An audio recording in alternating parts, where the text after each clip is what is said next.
Okay. So the idea of service in your family, and also the aspect of your Catholic upbringing, leads to really the question of what the Catholic Church mission has been in the past, is particularly in San Pedro, with the Sisters of the Very Poor facility, and it now being taken over by Fred Brown's recovery home. And I know you had a town hall meeting the other night that was very tumultuous, shall we say, would be a polite word. What's your position on that? Where do you think the community goes that will be an acceptable solution? Well, let's back up and talk about how you introduced this. I mean, this with the Croatian and Italian and Mexican, deeply, long intergenerational Mexican community, and as you say, Irish community in San Pedro, there is a sort of a Catholic feel in the background of all of that. And the Little Sisters of the Poor were engaged in one of what they call the corporal acts of mercy, that's taking care of the aged. And I go far enough back to remember it was Fermin La Suenne. Yeah. And Fermin La Suenne was a high school. It was the mission of the diocese then was to educate young people. When that closed, I think a lot of people were relieved, because folks were worried what would become of it. Were relieved somewhat to see that it became a facility for the archdiocese and for the nuns to take care of folks. And I think the expectation was that would be the use of that property forever. In fact, there have been covenants put on the property to intend that to be the use for some time. And are those covenants lifted with the sale? Well, that will be a question for the lawyers. Well, you happen to have some knowledge about law. That will be a question for the lawyers. So the property has changed hands.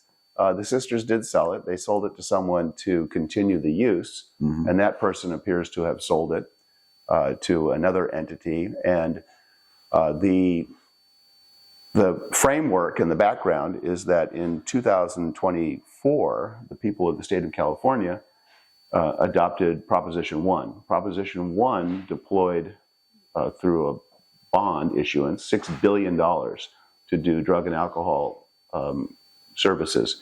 Very important function for the state to do. And the state legislature then put together drafted a statute that came up with a process by which people can apply for that money. Fred Brown, a very small local entity, put together an application to try to buy the Little Sisters of the Poor property with that bond money, not with their money, with that bond money, and they have proposed. They don't have it yet, and they may never get it. They have proposed a drug and alcohol services facility there. It's an important function. I am all for drug and alcohol services, because that's, again, another one of the great corporal acts of mercy to make sure that we can take care of people. But we have to remember that there are at least 70 people living in the facility now that are getting memory care and convalescent care in the property. And if, like me, if you've been here for generations, you know some of those people. I mean, I have someone whose name I won't give out, who I went to grade school with, who lives there and intends to live there another 30 years. And so my concern begins with, why would we be kicking some people out who are in memory care and rehabilitative care for the sake of bringing in other folks who need services? I get it. Right. But where are they going, and by whose consent? Well, wouldn't the Department of Health Services or the state mandate that those people would have to be transferred, just like the residents at Harborview House had to be transferred before anything could happen there? I would hope that the state agency would make sure that folks who choose to be transferred would be transferred in a safe and effective way. But now we're talking about folks in memory care. What is their consent? Yeah. What is their consent to move? Well, it would have to be the consent of their... if they have a guardian. Their would be guardian, consent yeah. of their guardian, if they have a guardian.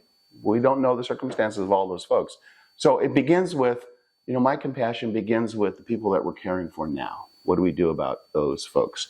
The other option, I suppose, is the state could authorize, if this moves forward, and I'm not saying it will move forward, the state could authorize that you could cohabitate. You could have memory care and convalescent care and somehow have safety measures where you'd also have a different population, drug and alcohol care, on the same property. But I don't think Fred Brown is the one that would be No. fit for doing that. I don't think they would be fit for doing that. And I don't think that would match their business plan. No. I think the business plan is, I'll go back to the statute. The statute and the bond measure says that if you pull down this money, and Fred Brown's applied for about $100 million and the tentative award is $74 million, if you pull down this money, you can only use it for the purchase and the rehabilitation of the property, for physical improvements. You can't use it for services. So for any entity to make this property profitable with Medi-Cal payments, because the other obligation is that it'll be all Medi-Cal patients, and Medi-Cal has a certain pay. I think you have to fill up the property for that expensive of a property. You have to fill it up to have a business plan be successful. So I don't know that Fred Brown would want to say, we'll take a quarter of it or half of it, but it'll be up to them. Yeah. The other issue is I want to just know more about what is the application, what is the purchase price, what does the appraisal say, does the appraisal match the purchase price? All of that should be public information. I've made a Public Records Act request on the state. I've also asked Fred Brown for it. Fred Brown initially said, well, we'll give it to you. Then they got back to me and said, we're not going to give it to you. Well, it is, if the deal hasn't gone through, right, then it becomes one of those loopholes in Public Records Act in which you have a real estate transaction that you may not be able to get to know what it is, but you can get what the listing price is. It's an application to spend public money that has been tentatively granted. I think the entire assemblage of the state's attorney general would have trouble finding the provision of the CPRA, the Public Records Act, that says that they don't have to give me that. They have to give me that. Okay. I think they know it. Well, then. And I want to see it. I want to see if we're spending public dollars, if you and I and you two are spending money, bond money, that we're going to pay it back. That's a mortgage that we're going to pay. If we're paying $47 million, that's the number I've heard, to buy that property, there better be an appraisal that comes somewhere near $47 million. I will tell you, it sold a couple of years ago for $20 million. Did your house go up 2.5 times? Okay. Mine did. I see where you're going with this. Yeah. So you think somebody is flipping the property and making a ton of money? Don't know, but we're entitled to know. But that's pretty much the scenario. Well, I mean, the little sisters, you're the investigative reporter, not me. Did the little sisters of the poor, shouldn't they benefit from this more than I don't know, the guy who held the property for a couple of years? Maybe. Yeah. Anyway, but let me tell you the most important thing: waste, fraud, and abuse is important. Care of the folks that are living there is important. Equally important, because care of the people living there is, you don't get a higher importance than that. Equally important is, if we were to put in 122 folks into round-the-clock care beds and have, 1,000 customers that are getting services, we want them to get the best care and the best service. And I am concerned that moving forward with this, taking a well-intentioned small nonprofit that has a gross revenues of a book of $12 million a year now, and then turning them into, I don't know, you put a value on what that would cost. I mean, we know that the transaction costs are going to be $70 million. That's already quadrupled their size. How do they do that? Are they capable of doing that? And here's what I'm worried about. I'm worried that politics and the need for successes sometimes outruns our capacity.